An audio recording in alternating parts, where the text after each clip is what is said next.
The phenomenon of indiscriminate cutting of trees over decades have identified among the human factors detrimental to environmental safety that exposes it to disasters such as flooding, erosion, desertification, and desert encroachment.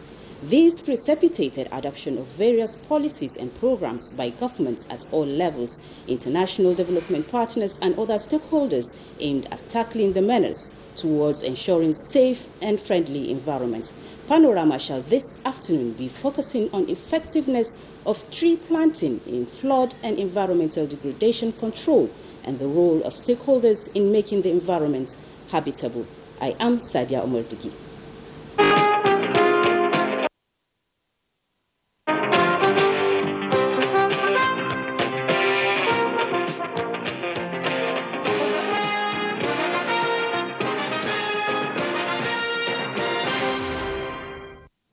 The Minister of Marine and Blue Economy, Adegboyega Ayetola, has urged the newly inaugurated Governing Council of the Maritime Academy of Nigeria to positively contribute to the growth and development of the academy, which he described as premier institution. He gave the charge during the inauguration of the council members. Vivian Azegdefe, who covered the event held in Abuja, now reports. Administration of oath of office on the newly appointed council members of the Maritime Academy of Nigeria, or the Ministry of Marine and Blue Economy, is just a year old since its creation by the present administration. This event is part of measures being set in motion to ensure that the ministry aligns with President Tinubu's dreams and aspirations. Minister of Marine and Blue Economy urged the new governing council members to align themselves with the renewed hope agenda of government for efficient service delivery. It's essential that there is a strong and seamless synergy between the governing board and the academy's management staff. Collaboration and mutual respect between both entities will ensure that the academy functions efficiently and effectively. I want to make sure that Maritime Academy is a notable name in the world, not just in Nigeria, but in the maritime industry all over the world. People must know Maritime Academy because we are going to build the capacity even of the school to train more manpower. And we want to work, like I said, even on innovation. The Maritime Academy of Nigeria, ORON, is one of the premier maritime institutions in West Africa, offering specialized courses to seafarers and maritime industry professionals. With the new board now in place, there is optimism about improving the academy's infrastructure, curriculum, and international partnerships. Vivian Izadifi, NTA News. Mission of its inspiring reportage in aging, which enhanced public positive perception and value, the NTA has been honored with the Age-Friendly Public Service and Elder Justice Advocacy Award. Elizabeth Omore reports that this was at an award ceremony to recognize organizations, individuals, and state governments accelerating action in geriatric care. Of the cockroach. The silence has been broken, and the aged in Nigeria can now live life to the fullest as advocacy on their dignity and rights strengthens. This event is a testament to the several moves by the federal government to remove barriers hampering all-round development of senior citizens in the country. Key actors in the care sector advocate reorientation on aging, improved health services, and abolishment of unfriendly cultural practices against older persons. Your funding is really low for the millions of persons that you are in charge of. So in the 2025 budget, we are aggressively pursuing that. Older persons' right to income security, older persons' right to continuing engagement is affected by discrimination across all the levels. The NTA, royal foundations, institutions, non-governmental organizations, and state governments are part of those recognized for their commitment to promote social investments in aging for longevity. Young people must stop undermining the intelligence and wisdom of the aged. anywhere in the country, outside the country. Treat them just the way you can picture yourself when you get to that age. Goodwill ambassadors of age-friendly services and elder justice advocacy of the NSCC were also unveiled. Elizabeth Omori, NTA News. Nigeria's emergency services are on the way. The National Emergency Medical Treatment Committee and Rural Emergency Services and Maternal Transport are meeting in Abuja to tackle bottlenecks in incident response. Central to their goal is on reducing the nation's alarming maternal and child mortality rate. Olusheye Adiagbo brings the inside story on this crucial push to transform Nigeria's healthcare system. Nigeria ranks third highest in maternal mortality worldwide, according to UNFPA. Complications from pregnancy and labor remain the leading cause, despite ongoing challenges in pre-hospital and healthcare delivery. The country's health system leaders have been addressing these issues. There is lack of awareness in our communities about the presence of this service, even about the existence of an emergency toll-free number that anybody can call, 112. Also, we have not yet reached all of the states in the country. Engage these challenges and see that we build a very strong and resilient national emergency medical treatment system through the NIMSAS to see that every life is saved. At these engagements, existing health programs at national and sub-national levels were scrutinized, particularly the Basic Healthcare Provision Fund, BHCPF, to ensure effective implementation. You have seen the presentation made by Yobe State government. Yobe State, you see the number of lives so far they have saved. Almost 1,000 lives were saved, which is a very significant effort. Imagine now all 36 states are actually operational, working. And every year they are saving within a year 1,000 lives. So how many lives are we going to save? The bottom line for us here is that these new initiatives would help to stem the tide of Nigerians who die because of late health intervention. Resolutions from the meeting focused on steering Nigeria's health sector, especially emergency response, in a better direction to have the desired impact on all people. In Abuja, Olusheye Adiagbo, NTA News. Consultative Forum has donated 20 million naira to the victims of flood disaster in Maiduguri and environs. Chairman Board of Trustee Bashir Al-Hatu made the presentation to Governor Babagana Umar Zulum at the Government House, Maiduguri, on behalf of the forum.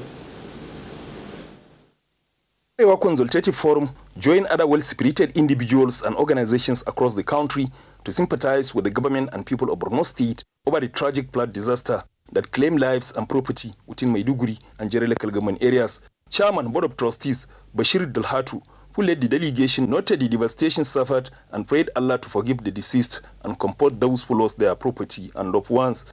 So it's only fair for us to come and express how sincerely sorry the area consultative forum is. Indeed, we are most honored to see you in our midst as our elders, purposely to commiserate with us. We shall never take this for granted. Also at the Government House were a delegation from the Nigerian Army University Bureau, led by the Vice Chancellor Professor Kyari Mohammed, and Borno State Muslim Ummah, led by Dr. Abba Jidda Harun, with each organization announcing donation of 10 million naira to support the victims of flood disaster. In addition to the 10 million naira, the leader of the Borno State Muslim Ummah also announced that the body had reached out to victims of the flood by providing food and other support amounting to 25 million naira. Governor Babagana Umar Zulum thanked the two organizations for the show of support to the people in the trying moment and assured them that the money donated will be used for the purpose intended. The governor used the opportunity to announce that the state government will soon establish Zakat Committee and express the need to sensitize the public to stop building on waterways, among other critical issues. In Maiduguri, Mohammed Goni, NTA News. News in a moment. Please stay with us. The government of Nigeria warns vandals of national assets, electricity transmission towers, cables and other facilities to desist from this act of sabotage. Vandalism is a serious crime punishable under the law. Vandalizing electrical equipment will affect millions of Nigerians, including your loved ones. Remember that national assets belong to all of us, hence the need to protect them. Report all cases of suspicious movement around electrical facilities to security agencies. When you see something, say something. This message is from the Federal Ministry of Information and National Orientation in collaboration with the National Counter-Terrorism Center, NCTC, Office of the National Security Advisor.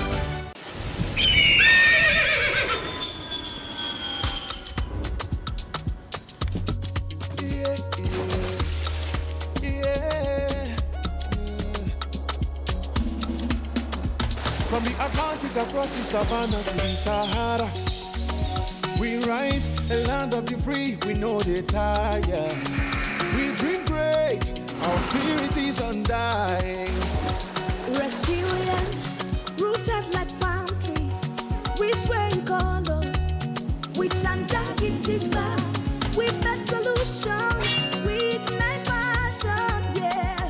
Ethnicity is unique, we have more than destination. We are Nigeria, strengthening unity, we know they carry lives. We are Nigeria, together live the dream of a land with great destiny. We are Nigeria. I am the real Nigerian. Brought to you by the National Orientation Agency, NOA.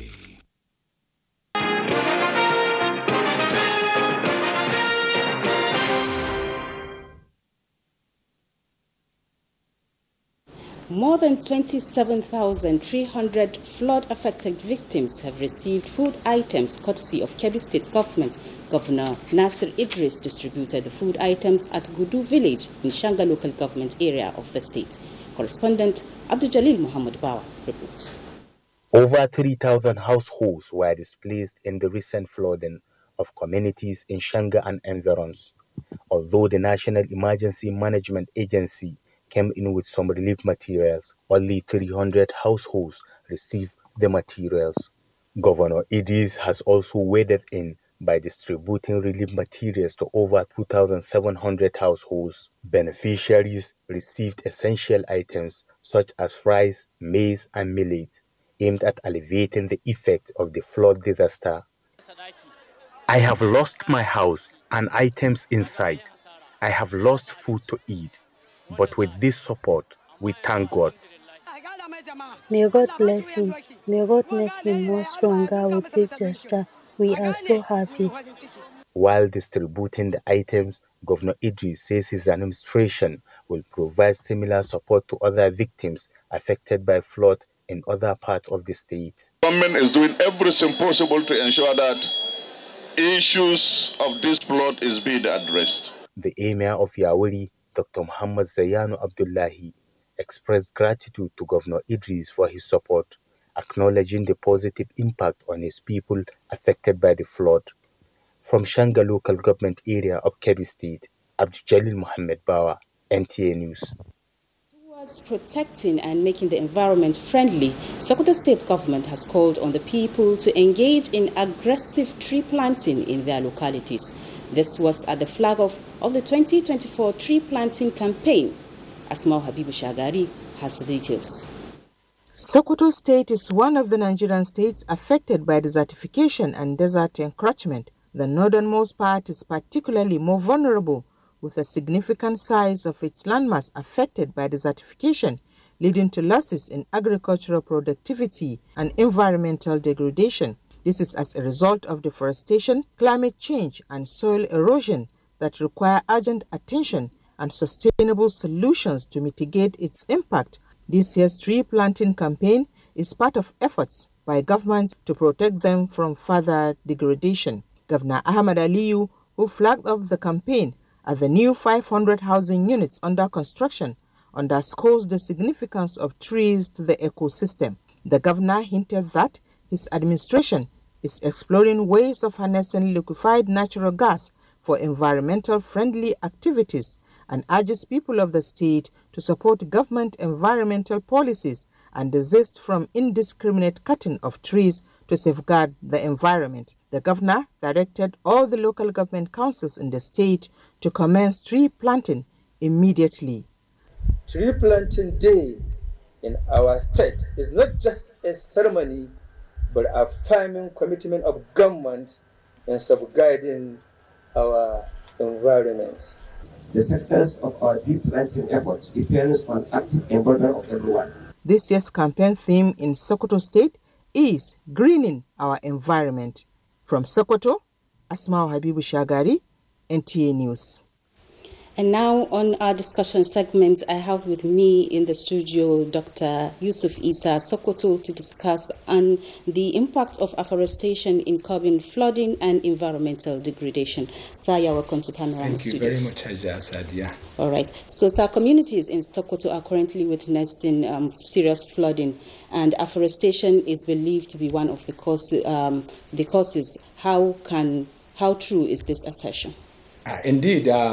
You see, we have a global ecosystem, and this global ecosystem mainly comprises of the water, the vegetation, and the land developments we have on this surface of the earth. Each one of these touched could lead to a catastrophe or even a disaster, particularly the plants or the vegetation. It is believed by so many researchers that probably we may not have the natural vegetation now, probably because of the activities of man, that is anthropogenic activities that are going on all over. You know, one has to eat, one has to clothe, one has to shelter. So in the course of all doing this, by omission or commission, people have been tampering with vegetation and trees in particular. So deforestation has been at the center stage of causing what we call the mother of all environmental issues, that is climate change. And once deforestation is not addressed, we will be living with climate change and will be battling with the consequences. The reason why I said this is by the time we cut trees, we are just robbing ourselves away from all the aesthetics, the shade, the beautification, the screening of noise, and any other benefits we get from trees added to the food we have, the fruits we have, the vegetables we have, and the protection these trees are having on us. So the assertion that deforestation is a key driver of causing climate change is certainly affirmed, and it has been accepted globally. So you've discussed about the risk associated with cutting down of trees. What can governments and stakeholders do in regards to protecting the environment? Well, part of what should be done is what I have just seen you displaying here. It is really commendable, particularly with stepping down of all these activities to the local government areas. Sincerely speaking, in the rural areas, that is where the problem lies most. Because I can assure you, studies affirm that about 3.5% of our vegetation is being cut away, is being went away every year in Nigeria. So you can look at the magnitude and the volume of these changes. That's about 350,000 hectares every year. And most of these our states, particularly in the northwestern part of Nigeria, are in the prone, desertification prone area. So they are desertified because every year we have about 400 kilometers being desertified, particularly along the borders of these 7 northwestern states. So really there are risks involved, and we have to be alive to our responsibility at all stages, all stakeholders, because to me, attacking deforestation or climate change that deforestation causes is a comprehensive approach that is required.